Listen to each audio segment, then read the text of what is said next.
We're inching closer to the start of the Big 12 football season. I'm Pete Mundo. We're Heartland College Sports. We cover the Big 12, and we are grateful for you for being here on the show. I will give you the best games in the Big 12 conference this year from top to bottom on the show. But I do want to quickly address, as we get this show started here, the conversation that is taking place around Paul Finebaum coming up on the show. That's right. Paul Finebaum is going to be on the show this week. So that's why when I say to you guys, can you subscribe on iTunes, on Spotify, on YouTube, hit that thumbs up button as well. It matters because you're going to get Paul Finebaum this week on the show. So don't miss that. Paul and I exchanged very pleasant emails over an article I wrote on another outlet's website about media. It was a compliment, a testament to the job that he has done throughout his career. He sent me a nice note. I said, can you come on the Heartland College Sports Show? And Paul Finebaum said yes. So that's taking place this Thursday. Don't miss it. Make sure you're subscribed. All right, so with that being said, let me give you the best games in the Big 12 to watch this year. And I'm going to start with the top 5 non-conference games, and then I'll give you the top 10 conference games. 1 through 5, the biggest game in the Big 12 from a non-conference perspective is West Virginia and Penn State. West Virginia and Penn State can set the tone for the Big 12 in non-conference play at a time when the Big 12 is continuing to get disrespected or at least not get the love of the Big Ten and the SEC. And we get why. I'm not denying that it's not somewhat deserved based on the gap that exists. But the Big 12 can get a lot of notoriety right out of the gates by West Virginia being an unranked team, pulling off a win against a team like Penn State, who's ranked 8th in the country. That would be absolutely tremendous for this league. Because I think if everything breaks right for West Virginia, they're a team that we're talking about being in the mix in late November for a Big 12 championship. Their schedule is brutal, but they can do it. So with that being said, if you get an early season win over a Penn State, that changes the conversation very quickly. Instead of the national media doing its boring, age-old, well, there's the Big Ten, well, there's the SEC, and then, yeah, there's these other two conferences. They've got to immediately respect the Big 12.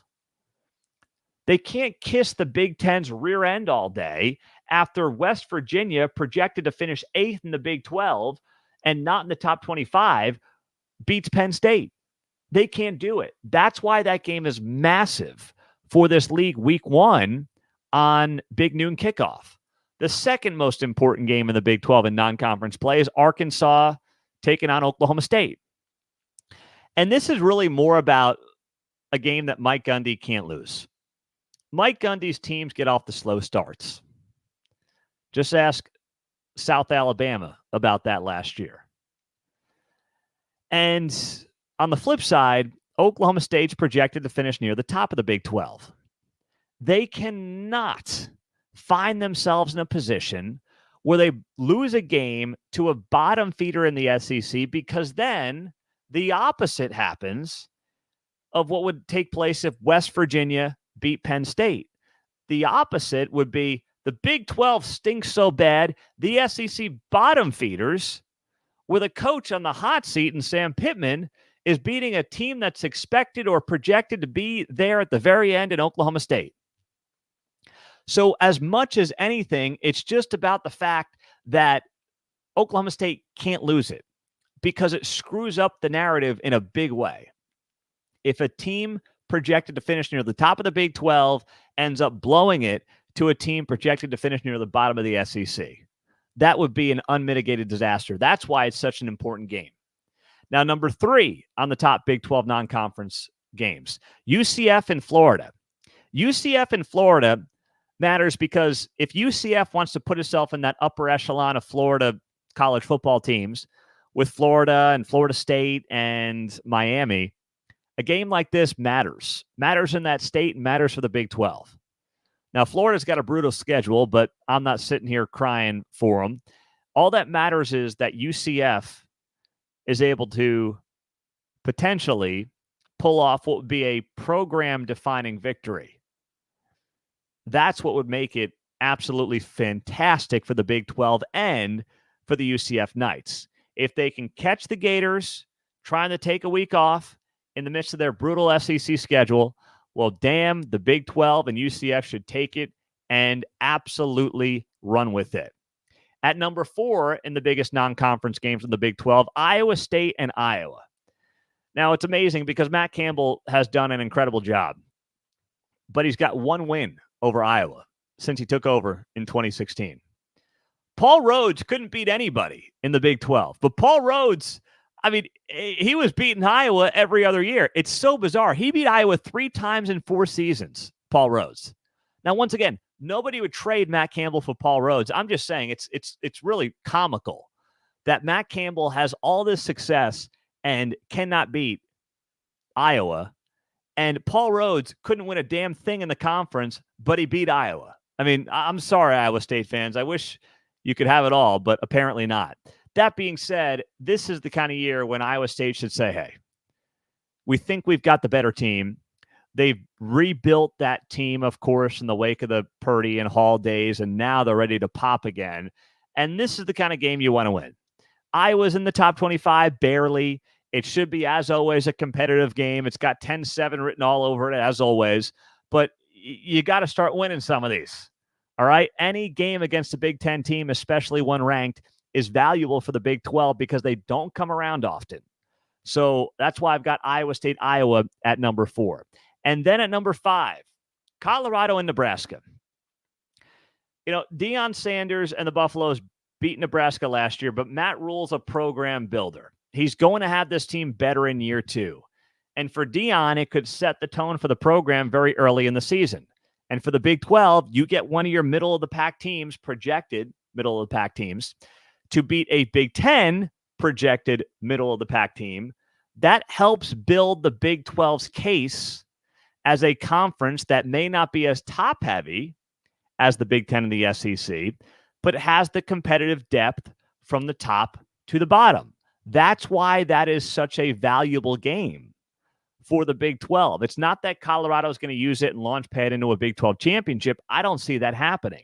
But it matters from the standpoint of value to this brand and value to the league brand and value to the narrative and the storylines that come out of a game like that. And that game will be on NBC as they start their college football foray away from Notre Dame. So that's another interesting reason to keep an eye on that game as well. And if I saw it right, Colt McCoy is going to be broadcasting that game. So old Colt McCoy. By the way, I got a story about Colt McCoy. Can I share it real quick? I interviewed Colt McCoy for this website, Heartland College Sports, 7 or 8 years ago. He was with the Washington Redskins at the time. And we had a good chat. I thought it went well, a little Q&A, maybe 10 minutes. And I asked him about concussions. You know, he had had a few. Would he let his kids play football? And the Redskins PR guy at the time called me up and chewed my butt out. And I was like, did that just happen? Did I just get chewed out by the Redskins PR guy? I think his name was like Tony Wiley or something. And he just lit me up. If you Google it, there was several media stories written about myself and Tony Wiley at the time over a Colt McCoy interview that I thought was pretty harmless, but apparently pissed off the wrong people with the Redskins. They were not the Commanders by then, by the way. They weren't. So anyway, there's my Colt McCoy story. We'll see how he does in that Colorado-Nebraska game. I will give you now my top 10 conference games in the Big 12. And I'll do that 1 through 10. I'm Pete Mundo. We're Heartland College Sports. Thank you for being here. Hit that subscribe button if you're on iTunes, if you're on the podcast. Thank you. Spotify, YouTube, it doesn't matter. Paul Finebaum's coming on the show this week. That is reason in and of itself to subscribe. If you haven't done it yet, what more can I ask of you? I've got Paul Finebaum coming on. Can that get you to hit that subscribe button? Can that get you to leave that 5-star rating and review? Come on. Could you do it for me? We've got 770 ratings on iTunes. Can you hit the 5-star and get us to 800 by week 1? Because I got Paul Finebaum. That's all I'm asking. I want to keep the show free, keep everybody happy. We don't ask you for anything else. Just help us out in that way. Thank you guys for doing it. Really appreciate it. All right, top 10 Big 12 conference games, top to bottom. The number 1 game in the Big 12 this year, Oklahoma State and Utah on September 21st. That game will set the tone for the season in the Big 12 Conference. There is no doubt in my mind. They both believe they can win this league. The winner will be in a great position. The loser will be in not such a great position. They're not going to be out of it or anything like that. But, man, you talk about getting a leg up. The winner of this game in Stillwater is going to have a massive leg up on the Big 12 race. And it's that classic premier program of the old Big 12 teams against the premier program of the new Big 12 teams. You have 2 of the 3 longest tenured coaches in college football, Kyle Whittingham and Mike Gundy, 2 guys who have built this program or their respective programs up over 2 decades. A lot of commonalities, a lot of similarities, rabid fan bases, and that right there is the best game in the Big 12 this season. From there, the second best game in the Big 12 comes the following week, September 28th, Kansas State, Oklahoma State in Manhattan. A classic old school Big 12 game, late September, going to decide the hierarchy in the Big 12 when all is said and done. And last season's matchup was on a Friday night. And it's what helped turned around Oklahoma State's season, where, of course, they ended up playing for a Big 12 championship. And Kansas State didn't have much wiggle room the rest of the way. So when Kansas State lost that overtime game to Texas, that was basically game, set, match for their season. They did not have very much room to work with. So this game will go a long way for both of these teams in deciding what their fate looks like this season as well. So Kansas State, Oklahoma State comes in at number 2 on this list. Then we've got West Virginia, Kansas, third biggest game in the Big 12. That game takes place September 21st. Now, these are also 2 teams with Big 12 title aspirations because like half the Big 12 thinks it can win the Big 12, as it should. And the winner is going to be like, damn, we're in a good spot. The loser has a major uphill battle. The loser suddenly says, are we actually a middle-of-the-pack team in this league? That's how big that game is, as it sets off conference play for KU and West Virginia. And it comes early in conference play on September 21st. Then September 28th, Utah and Arizona. That's the 4th biggest game in the Big 12 I've got on my list. Now, I've got a lot of these September games in the top 4, all September games in the top 4, because they set the tone for the rest of the season. I can't put a November 15th game in the top spot unless it was so obvious. If Utah, Oklahoma State was in November, I'd put it in the top spot. But these games in September really define the rest of the season. That's why they're more important, and that's why they're at the top of my list. So Utah, Arizona, another couple of teams expect to win the Big 12. Utah's going to be coming off of the Oklahoma State game. They're projected to win the Big 12. It's an old Pac-12 matchup. And if Arizona is serious about getting itself into the mix, that's the kind of game that if they win, will go a big way and a long way in helping them, of course, be a team that ends up in Arlington when all is said and done. Next up on my list here, number 5 on the biggest Big 12 games of the year, Oklahoma State and West Virginia. We go to October. Oklahoma State will have taken on Utah and Kansas State, while West Virginia will have played Kansas before then having a bye week. So no matter the scenario here, this could be a do-or-die game for either or both teams. If West Virginia's 0-1, then a loss will sink their chances of being contenders. If the Mountaineers have lost to Kansas and then lose to Oklahoma State, they're done. If Oklahoma State is any worse than 2-0 after playing Utah and Kansas State, and they could split those games, they could lose both. Who knows? This is more or less a must-win for them. So one of these 2 teams is likely to find themselves in a must-win scenario. on October 5th, which is crazy when you really think about it. The sixth biggest game of the Big 12 football season is West Virginia and Kansas State, October 19th. Later in October, in Morgantown, West Virginia will have taken on KU, Oklahoma State, and Iowa State in league play. That is just brutal. Kansas State's coming off a road trip to Colorado and playing this game 1 week before they play KU in the Sunflower Showdown. They cannot overlook Morgantown and the Mountaineers. They won't, but they better not get caught looking ahead, because this West Virginia team is either going to be in contention or be desperate for a victory to stay in the mix as we hit the halfway mark in the season. The seventh biggest game in the Big 12 is the Sunflower Showdown. K-State, KU in Manhattan. Remember, last year, K-State won it, but KU was on its third-string quarterback. Daniels was long gone in the season. Bean warmed up that game and then didn't play. They were on a freshman in Ballard, and KU gave them a run. So this is becoming a great matchup. These two teams are ranked in the preseason for the first time in nearly 30 years. And this game has a lot of potential to have implications in the Big 12 title race. The eighth biggest game on the Big 12 schedule, Kansas and Iowa State, November 9th. What makes this fun is that it's in Arrowhead Stadium where the Chiefs play. And you could have KU, Iowa State, 75,000 between both fan bases playing in an iconic NFL stadium. That in and of itself is pretty cool. And then you get the fact that it's early November, Big 12 title race is on, and this could very well be an elimination game for one or both of these teams in the race to get to a Big 12 championship, which means you got a shot at the college football playoff. So elimination game, Arrowhead Stadium, old school Big 12. What's not to like about that matchup right there? Number 9, Utah, Iowa State, November 23rd. Given my belief that Utah's worthy of being the preseason favorite in the Big 12, picking their games to be some of the most meaningful late only makes sense, right? Now, Utah could be needing this game to lock up a spot in the Pac-12 or Pac-12. I will never say that word again.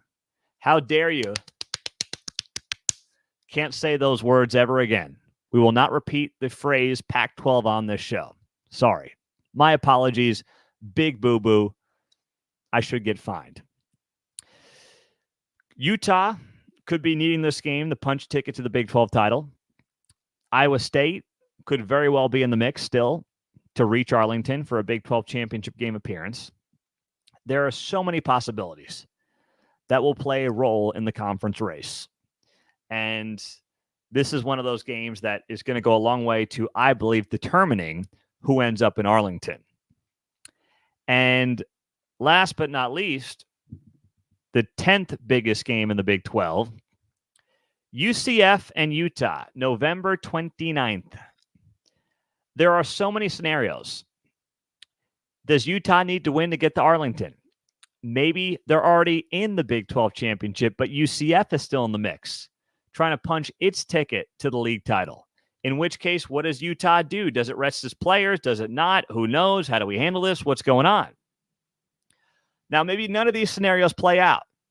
And I thought about putting Farmageddon in this spot at number 10. However, I said to myself, of the four teams, Utah, UCF, Kansas State, Iowa State, I think to myself, you know what? Utah is the one of those four that I feel most confident in being in the mix for a Big 12 championship. So that's why I leaned with UCF versus Utah on Black Friday to round out the biggest games in the Big 12 conference this year. I gave you 5 non-cons. I gave you 10 conference games, and that's where this thing is going to go with the Big 12 season right around the corner. And I will also give you this week my predictions for the upcoming Big 12 season. That is coming as well. So make sure you're subscribed to the show. iTunes, Spotify, YouTube, because some of our biggest shows of the year are coming in the days ahead. That's why you want to be here. All right? Dustin asks me this, and I'm answering these questions on the fly. Pete, you made the comment a while back, Oklahoma State is the most successful program in the conference. However, Kansas State has more Big 12 wins, a more recent Heisman finalist, 3 times as many Big 12 championships, 2 of which since OSU's most recent. What gives? Why do you favor OSU over KSU? Thanks as always. Well, it's a nice way of saying I'm an idiot, Dustin. So that's it's all good, man. You know, I really was thinking about this from the standpoint of the last 20 years, Mike Gundy's tenure. And for Kansas State, you know, you've got the Ron Prince era, right? So, I don't remember exactly how I said it or what I said, but I do think when you look at the last 20 years that Mike Gundy has been in Oklahoma State, his tenure with the Cowboys has been more consistent than the last 20 years for Kansas State, just based on the fact that Kansas State had that sloppy Ron Prince era. And you've seen Oklahoma State consistently be there year in, year out. Now, Kansas State, I put them as, if we're talking 1A, it wasn't really meant to be a dig at necessarily Kansas State because they're right in that conversation. No doubt about it. Not denying it, not saying you're wrong. I mean, you obviously have the data there on what you were just talking about that is absolutely factually accurate. But if I was to give an edge to one of those 2 programs during the Mike Gundy era, I would give it to Oklahoma State. I mean, yes, K-State won the Big 12 championship 2 years ago. Oklahoma State's been in it 2 of the last 3 years. Both these teams have had their moments where they've been talked about in a national championship conversation. Although Oklahoma State has had the edge on that front. They had the incredible season in 2011. They were in the mix. Kansas State was in the mix back in 2012. That would have been. So we are splitting hairs. It's not an anti-K-State thing. It was just a comment. If I had to give it to somebody, give the edge, I would give it to Oklahoma State over the last 20 years under the Mike Gundy tenure. But absolutely outstanding argument. And you're not going to get a lot of, complaining from me if you want to say that Kansas State is that program instead of Oklahoma State. But that's the great problem that we have in this conference right now. It is competitive as ever. It is anybody's guess who's going to rise to the top year in, year out consistently in this league. But if I'm placing my money somewhere, it is some combination of Utah, Oklahoma State, and Kansas State. And in large part, it's because of the guys that run the program. Whittingham's been there for 20 years. Gundy's been there for 20 years. Kleiman could be there for another 15 easily if he wants, 10, whatever. But, you talk about consistency, Snyder to Kleiman is as good as it gets. So that drives this as much as anything else. And certainly I think that's what we're going to be looking at in the years to come in this conference as the 2024 season is just days away. We appreciate you guys being here at Heartland College Sports. Please do hit that subscribe button. However you are consuming this show, Finebaum's coming up here later this week. We are recording this conversation with Finebaum on Thursday of this week. So make sure you're here. Hit the 5 stars. So appreciate you guys doing that. And we will talk to you soon. Can't wait for some Big 12 football. It'll be here before we know it. And join the Heartland College Sports forums if you have not done that yet. A lot of fun meeting new fans every single day, and it's just getting cranked up with the season right around the corner. I'm Pete Mundo. We're Heartland College Sports. Have a great day.